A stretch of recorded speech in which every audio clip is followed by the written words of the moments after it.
আচ্ছা, একটা কথা বলো তো, ব্রেকআপ মানে কি সবকিছুর শেষ? নাকি ব্রেকআপ মানে আবার একটা নতুন শুরু? কোনটা?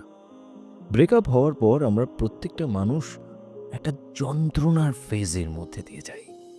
আর আজকের ভিডিওর টপিক হলো ব্রেকআপ হওয়ার পর কোন জিনিসগুলো একদম করা যাবে না, করা মানা।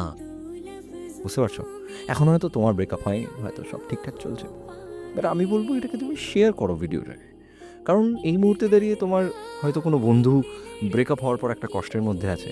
হয়তো কোনো ভাই বোন কেউ হয়তো কষ্টের মধ্যে আছে এই সময়। তার সাথে শেয়ার করো। আমি গৌরব আছি তোমাদের সঙ্গে। এবং এই মুহূর্তে দাঁড়িয়ে তুমি আমাকে ইউটিউব বাদে অন্য কোনো প্ল্যাটফর্মে দেখলে যাও, আমাকে ইউটিউবে গিয়ে সাবস্ক্রাইব করো। আর বাংলার মানুষ কোনো সমস্যায় পড়লে এই চ্যানেলেই আসে প্রত্যেক শনিবার বিকেল 4:30টার সময়। আর আজকের কমেন্ট বক্সে প্রশ্ন লেখো, যার প্রশ্নের সব থেকে বেশি লাইক পড়বে তার প্রশ্নের উপর আমি ভিডিও বানাবো। ওকে, শুরু করা যাক। প্রতিটা ব্রেকআপের গল্পই কিন্তু বেদনাদায়ক। অনেকটা শূন্যতা থাকে ব্রেকআপের গল্পে।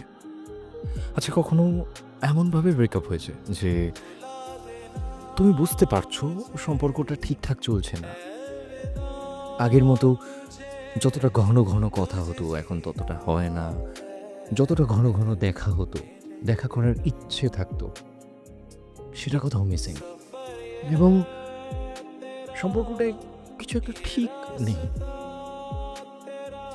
একদিন হঠাৎ করে সে তোমাকে ডাকলো দেখা করার জন্য, তুমি খুব খুশি হয়ে গেলে তার সাথে দেখা করতে, এবং সে তোমাকে বললো যে আমার তা হচ্ছে না, আমি আর পারছি না এই সম্পর্কটাকে এগিয়ে নিয়ে যেতে। যে কথাটা তুমি শুনবে বলে ভাবোইনি, সে কথাটাই শুনলে।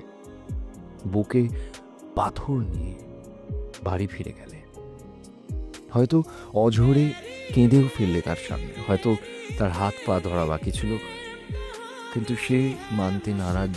সে নিজের ডিসিশনে অনড় থাকতে চায়। বাড়ি যেতে ইচ্ছে করছিল না তোমার সেদিন মনে হচ্ছিল হারিয়ে যাই কোথাও, সেদিন মনে হচ্ছিল শেষ করে দিই নিজেকে। বা হয়তো একটা লাস্ট হোয়াটসঅ্যাপ মেসেজ, যার পরের তোমার দেওয়া রিপ্লাইটা আর কোনোদিনও তার হোয়াটসঅ্যাপের ডেলিভারি হয়নি, কারণ তুমি ততক্ষণে তার ব্লক লিস্টে চলে গেছো। বা হয়তো একটা লাস্ট ফোন কল। এই ঘটনাগুলোর পর বেশিরভাগ সময় আমরা খুব ভেঙে পড়ি, ঘরে ফিরতে ইচ্ছে হয় না, ইচ্ছে হয় সব শেষ করে দিই, মনে হয় সব শেষ হয়ে গেল। সুইসাইডাল থটস বলে এগুলোকে। যেটা করা যাবে না, একদম প্রথম পয়েন্ট, সুইসাইডাল থট মাথায় আনা যাবে না। নাও, অনেক হয়তো তোমরা বলবে যে আমি কোনোদিনও ভাবিনি সুইসাইডাল থটের বিষয়, নিজেকে কষ্ট দেবো, হাত পা কাটবো, মরে যাবো, এগুলো হয় নাকি? হ্যাঁ, হয়তো তুমি এগুলো কখনো ভাবোনি, অনেকে হয়তো ভেবেছো, কিন্তু আচ্ছা বলো তো, আত্মহত্যা কি শুধু শরীরের হয়? আত্মহত্যা তো মনেরও হয়। যেই মুহূর্তে দাঁড়িয়ে তোমার স্বপ্নে গড়া তোমার ভালোবাসার সম্পর্ক, তোমার জগৎটা ভেঙে এক মুহূর্তে চুরমার হয়ে যায়, বলো তার পরের মুহূর্তে তুমি কি তোমার নিজের স্বপ্নগুলোকে আত্মহত্যা করতে দাওনি? তোমার আসছে দিনগুলোতে যে আনন্দগুলো ছিল, সে আনন্দগুলোকে আত্মহত্যা করতে দাওনি? দিয়েছ তো। একটা ব্রেকআপ তোমার লাইফকে বদলে দিয়েছে, একটা ব্রেকআপ তোমার ভাবনা চিন্তাকে বদলে দিয়েছে, সব বদলে দিয়েছে। শারীরিক এবং মানসিক উভয়ভাবেই আত্মহত্যা করা যাবে না। বুঝতে পেরেছি? এটা ছিল প্রথম পয়েন্ট, যেগুলো করা যাবে না ব্রেকআপের পর। বুঝলে? বুঝতে পারলে? ঠিক আছে, চলে যাবো আজকে আমাদের যে দ্বিতীয় পয়েন্টটা রয়েছে, যেটা একদম করা যাবে না। সেটা তার আগে একটা সিচুয়েশন তৈরি করি, একটু চোখ বন্ধ করে ভাবো। ভিডিওটা দেখতে হবে না, কানে হেডফোন আছে তো, বা হয়তো স্পিকারে চলছে এই মুহূর্তে ভিডিওটা। চোখ বন্ধ করে ভাবো জাস্ট। আমিও চোখ বন্ধ করে বলি, হয়। ধরো বহুদিন আগে তোমাদের সম্পর্ক শেষ হয়ে গেছে। তারপর অনেকগুলো বছর কেটে গেছে এবং হঠাৎ করে একদিন তোমার সাথে তার হঠাৎ দেখা। জিজ্ঞাসা করলে কেমন আছো, সে জিজ্ঞাসা করলো তুমি কেমন আছো, এটসেট্রা এটসেট্রা এটসেট্রা। দেন তুমি তার সাথে হাঁটছো, হয়তো কথা বলছো, বিভিন্ন বিষয় নিয়ে কথা বানানোর চেষ্টা করছো, বলার চেষ্টা করছো, কিছু একটা কনভারসেশনটাকে চালিয়ে যাওয়ার চেষ্টা করছো, বাট মনের মধ্যে তোমার সেই পুরনো স্মৃতিগুলোই ঘুরছে যে এই রাস্তা দিয়ে তো আগেও আমরা হেঁটেছি, এই কথাগুলো তো আগেও আমরা বলেছি।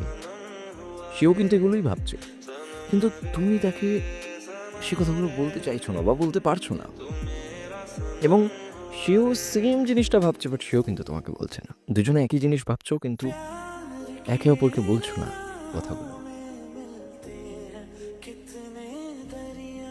মনের নরম জায়গাটায় খুব আঘাত করে এই ধরনের অনুভূতিগুলো, করে কি না? করে তো। একই জিনিস ভাবছো বাট বলতে পারছো না। এই জায়গাটায় আসতে হবে বন্ধু, যেন ব্রেকআপ হয়ে যাওয়ার পরেও যদি 1 বছর 2 বছর 3 বছর বাদেও দেখা হয় না, যেন তার সামনে মাথা হেড করতে না হয়, যেন তার সামনে চোখ নামিয়ে ফেলতে না হয়, যেন তার সামনে যাতে লজ্জা না লাগে, যেন তাকে ঘেন্না না করো।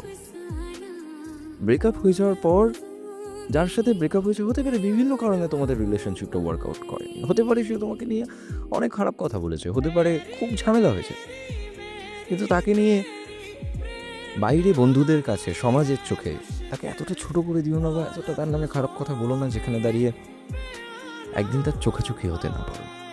হ্যাঁ, আমি জানি হয়তো তোমার সাথে অনেক খারাপ করেছে সে, বাট ক্ষমাশীল হতে হবে, সহনশীল হতে হবে। মনের মধ্যে এত ভার রেখে যাবে কোথায়? কারোর প্রতি এত ঘেন্না রেখে পালাবে কোথায়? পৃথিবীটা তো গোল, একদিন না একদিন তো মুখোমুখি হতেই হয়। কেন কারোর প্রতি মনের মধ্যে ঘেন্না